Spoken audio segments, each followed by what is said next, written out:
Welcome to Tyro Fitness. Let's fix your nutrition once and for all. Come on.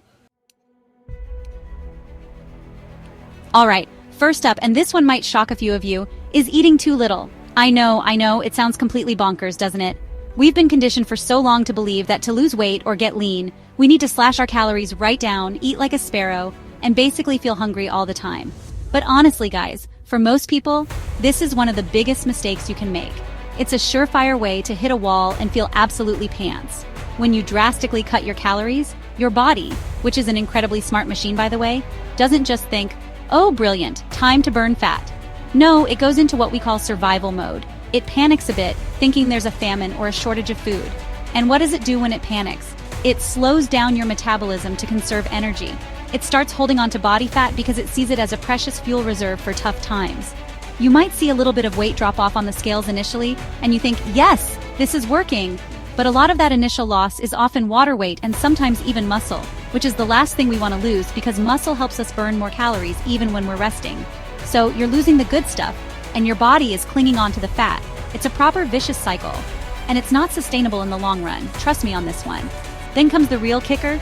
You start feeling absolutely rubbish. Your energy levels plummet. You can barely drag yourself through your workouts, let alone your day. You might find yourself getting moody, irritable, snappy, hangry is a real thing, people. Your concentration goes out the window and all you can think about is food, which makes sticking to that super low-calorie diet even harder. It's a recipe for disaster, not for success. And eventually, you hit that dreaded plateau. The weight loss grinds to a halt, even though you're still eating next to nothing. This is your body adapting to that low intake, becoming super efficient at running on fumes. It's incredibly frustrating, and it's usually the point where people either give up entirely or try to cut calories even further, which just makes things worse. We need to break this cycle, guys. So, what's the fix? It's simple. Don't starve yourself. You need to eat enough to properly fuel your body, your brain, and your workouts. Alright, moving on to mistake number 2, and it's a classic skipping meals, especially breakfast. How many times have you heard someone say, oh, I don't have time for breakfast, or I skip lunch to save calories? It's a common tactic, but honestly, guys, it often backfires spectacularly. Skipping meals doesn't magically make you lose fat. More often than not, it just sets you up to binge later on. Think about it. When you skip a meal, particularly breakfast after a long overnight fast, your blood sugar levels can take a nosedive. This doesn't just make you feel a bit peckish, it can lead to a proper energy slump. You might feel tired, weak, unable to concentrate, and generally a bit foggy. It's like trying to start your day with your phone on 10% battery. You're not going to get very far, are you? And what happens when your energy dips and your body is screaming out for fuel? Your cravings go through the roof. Suddenly, that sensible salad you planned for lunch doesn't seem so appealing. Instead, you're eyeing up the biscuits in the office, the chocolate bar at the checkout, or anything quick and sugary that promises an instant energy hit. Your willpower, which is a finite resource, gets seriously tested.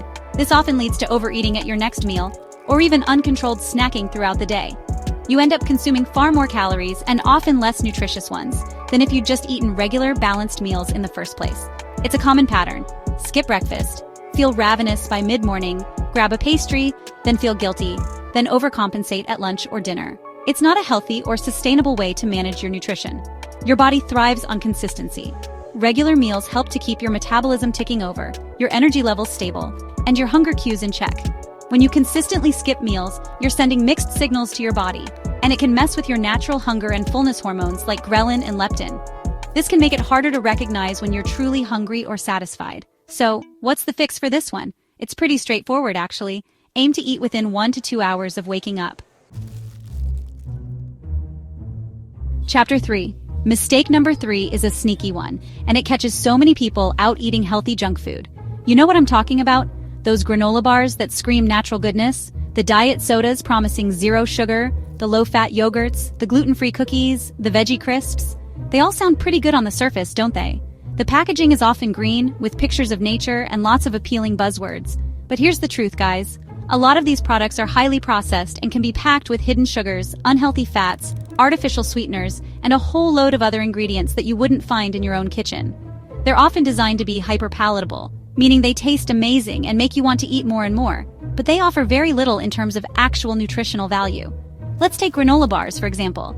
Many of them are loaded with sugar, sometimes as much as a chocolate bar, plus refined oils and very little protein or fiber to actually keep you full. So, you eat one, get a quick sugar rush, and then you're hungry again an hour later. It's not the healthy, sustained energy source you thought it was. It's clever marketing, plain and simple. And what about low-fat products?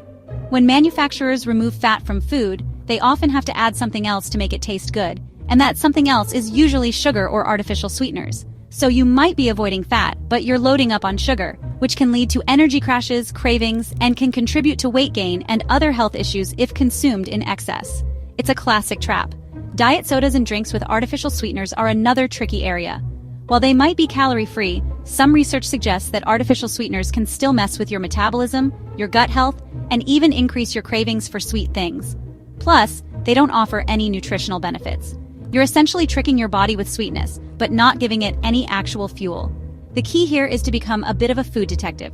Don't just rely on the claims on the front of the packet, turn it over and read the ingredients list. Chapter 4. Alright, mistake number 4. And this is a biggie even when you're eating healthy foods. A lack of portion control. Yes, you heard that right. Even the most nutritious, wholesome foods can contribute to weight gain or prevent weight loss if you're consistently eating too much of them. It's a common pitfall because we think, oh, it's healthy so I can have as much as I want. But unfortunately, calories still count, even the healthy ones. Think about things like nuts, seeds, avocados, olive oil, and nut butters. These are all fantastic for you, packed with healthy fats, fiber, vitamins, and minerals. I recommend them all the time. But they are also very calorie dense. A small handful of nuts can be a great snack, but if you're mindlessly munching your way through a massive bag while watching TV, those calories can add up incredibly quickly without you even realizing it. The same goes for things like whole grains, brown rice, quinoa, whole wheat pasta. Brilliant sources of complex carbs and fiber, fantastic for sustained energy. But if you're piling your plate sky high with a mountain of rice, even if it's brown rice, you could be consuming far more energy than your body actually needs for that meal, especially if you're not super active. It's all about balance and awareness. It's not about being restrictive or obsessive, but it is about being mindful of how much you're actually eating. Many of us have become accustomed to supersized portions, whether it's from restaurants, takeaways, or even just the larger plates we use at home. Our perception of what a normal portion looks like can get a bit skewed over time, leading to unintentional overeating. This is where a little bit of awareness can go a long, long way. You don't necessarily need to weigh and measure every single thing you eat for the rest of your life. That can be a bit tedious and unsustainable for many. But understanding what appropriate portion sizes look like for different foods is a really valuable skill to learn. Chapter 5. Right then, our fifth and final common eating mistake, and it's a real sneaky one that often flies under the radar: drinking your calories. We're often so focused on what we're that we forget to consider what we're, and those liquid calories can add up incredibly fast, sabotaging your best efforts without you even realizing it. It's a proper hidden calorie bomb. Think about your daily routine. That fancy caramel latte on the way to work, the fruit juice you think is super healthy, the fizzy drinks with your lunch, the couple of glasses of wine or beer in the evening, or even those healthy smoothies you buy from a shop. While some of these might offer some nutritional value, many of them are packed with sugar and empty calories. The problem with liquid calories is that they generally don't fill you up in the same way that solid food does. Your body doesn't register them as effectively in terms of satiety. So, you can easily down a 300 to 500 calorie drink and still feel hungry afterwards, meaning you'll then eat a full meal on top of those liquid calories. It's a double whammy for your daily intake. Let's take sugary drinks like sodas, sweetened iced teas, energy drinks, and even many commercially produced fruit juices. These are often loaded with refined sugar, sometimes containing 8, 9, even 10 teaspoons of sugar in a single serving. This sugar rush causes a massive spike in your blood sugar and insulin levels, followed by an inevitable crash, leaving you feeling tired, craving more sugar, and contributing to fat storage. Even seemingly healthier options like fruit smoothies can be problematic if you're not careful. While smoothies made with whole fruits can be nutritious, many store-bought versions or those from smoothie bars can be enormous and packed with added sugars, syrups, or even ice cream, turning them into dessert-like concoctions with a hefty calorie count. It's easy to think you're being healthy, but the reality can be quite different. And then there are those specialty coffees. A simple black coffee or a tea with a splash of milk is fine, but when you start adding flavored syrups, whipped cream, chocolate powder, and full-fat milk, that innocent-looking coffee can quickly turn into a liquid dessert with hundreds of calories and a ton of sugar. It's a treat, not an everyday staple if you're watching your intake. So, what's the fix for this liquid calorie trap? The best and simplest solution is to make water your primary drink. Water is calorie-free, it hydrates you. It's essential for pretty much every bodily function, and it's free or very cheap. Aim to drink plenty of water throughout the day. Keep a water bottle with you and sip on it regularly.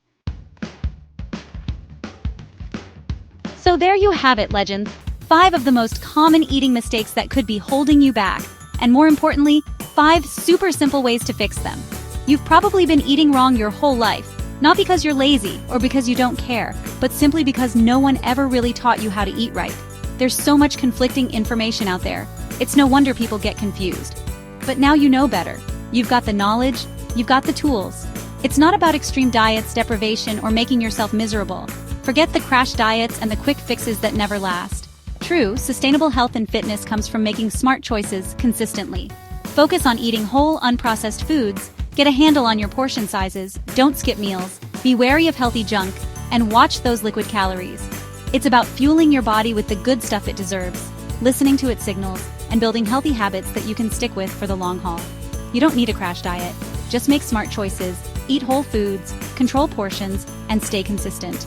Little changes, done consistently, add up to massive results. You've got this. If you found this helpful and you're ready to start making some positive changes, then please smash that like button. It really helps the channel. Make sure you subscribe to Tyro Fitness for more tips, workouts, and recipes. And I want to see you in the comments. Drop fixed in 5 if you're ready to eat smarter starting today. Let's do this together. And don't forget to check out my next video, Top Foods That Burn Belly Fat. You don't want to miss it. Keep cooking, keep moving, and keep smiling.